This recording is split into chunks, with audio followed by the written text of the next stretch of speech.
Estamos nunha situación donde se taxa un piso ou unha casa no seu momento, un cidadán pide unha hipoteca, o banco concede esa hipoteca sobre ese precio de tasación que se fixo,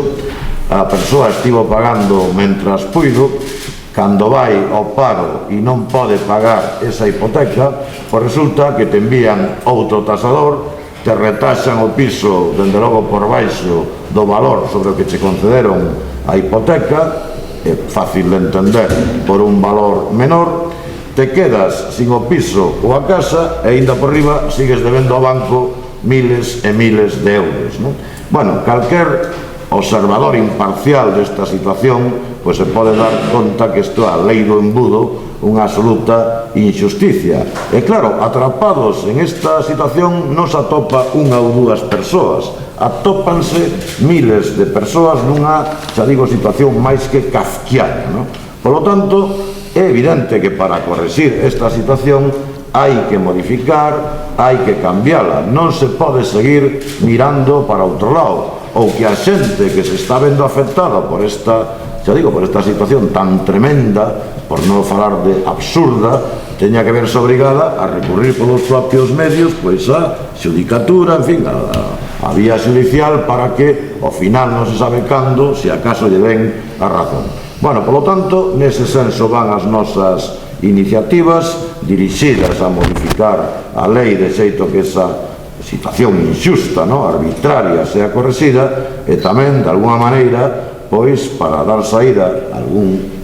momento puntual de problemas económicos de algunha xente, no sentido de que se favoreza, pois, as moratorias no pago das débedas cando as persoas, pois, verían de están pasando por unha situación transitoria de non poder facer frente a elas, non? Esas familias galegas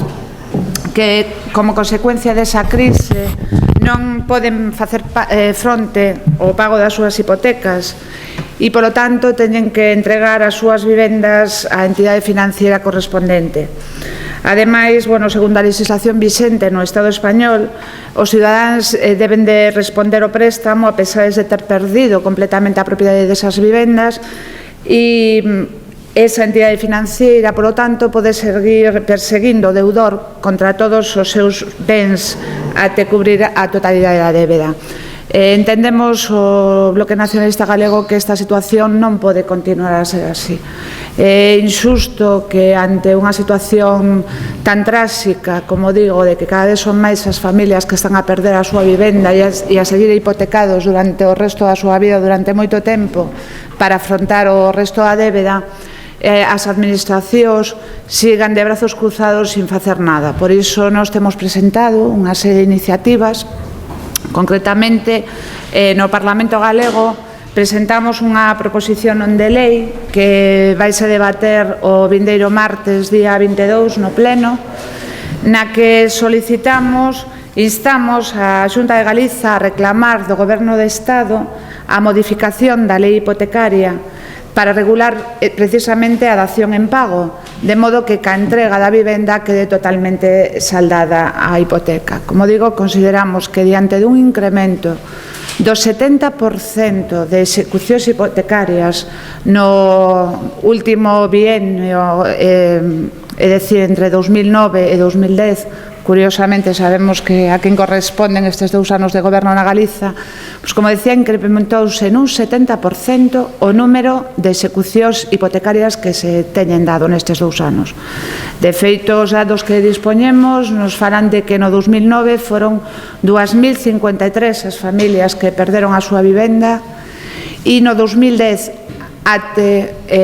o 30 de setembro, que son os últimos datos que están publicados, eran xa 1.460 as familias. Por lo tanto, como digo, o Bloque Nacionalista Galego imos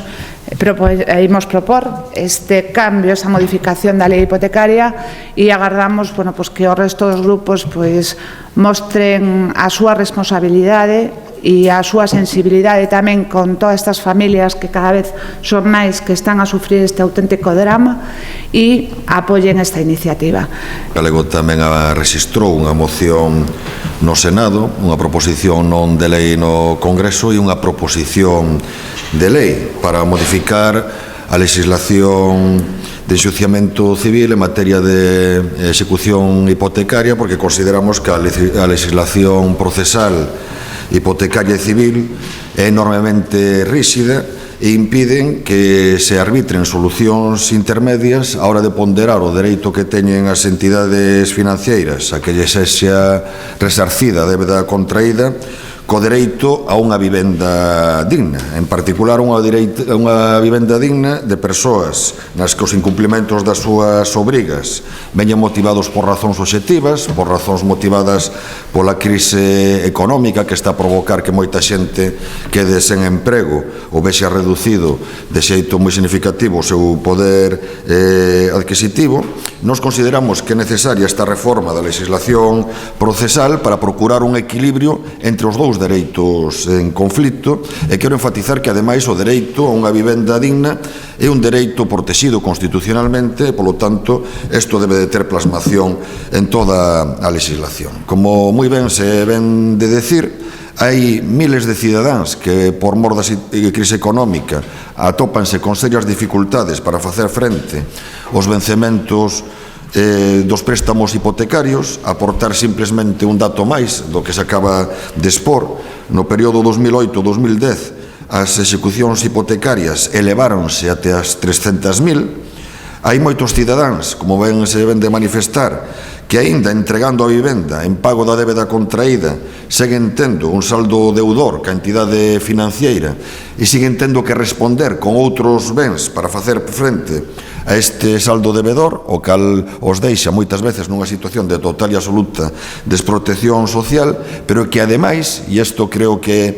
é importante que se teña presente, é unha situación que se pode agravar aínda máis se se confirma a intención do Banco Central Europeo de subir os tipos de interese e tendo en conta ademais de que non hai ningún indicio claro que aponte a que poidamos sair da fase aguda da crise económica na que estamos. Por moito que se argumente que arbitrar estas medidas máis equilibradas poden afectar negativamente o sector financiero, eu quero lembrar que as entidades financeiras teñan unha responsabilidade nesta situación por ter contribuído no período de bonanza dunha maneira irresponsável a unha expansión excesiva dos créditos hipotecarios, por ter contribuído con esa política de maneira decisiva á sobrevaloración do prezo da vivenda e ao que deu lugar a burbulla inmobiliaria que está na orixe desta crise. E nós o que propomos son alternativas, creo que equilibradas e creo que ponderadas. Admitir, na nosa proposición de lei registrada no Congreso, admitir a dación de pago como cancelación da totalidade da débeda cando os debedores actuasen de boa fe, cando haxa razóns obxectivas documentáveis ante un xuez que fagan que sexa imposible abonar o conxunto da débeda, cando estemos a falar de vivenda habitual e cando estas persoas queden nunha situación obxectiva de desprotección. E ao mesmo tempo consideramos que hai que introducir un proceso de negociación tutelado judicialmente que contemple tamén outras alternativas. Alternativas como unha moratoria no pago dos prazos pactados, acomodándoos á situación económica do debedor, ou ben unha transformación do crédito hipotecario nun contrato de arrendamento con opción de compra. Creemos, polo tanto, que o que buscamos é un equilibrio para evitar unha situación que pode condenar a práctica exclusión social a miles de cidadáns. É un debate que xa se ten sustanciado no Congreso por iniciativa de outras forzas políticas e o BNG sempre se manifestou a favor de alternativas como a que aquí estamos poñendo en riba da mesa. A posición inflexible tanto do Partido Popular e do Partido Socialista impediu até agora que se sustanciasen reformas nesta dirección, pero nós consideramos que este debate hai que seguir suscitando, porque é un problema que vai ir a maiores polas razóns que acabo de explicar e un problema de xusticia social.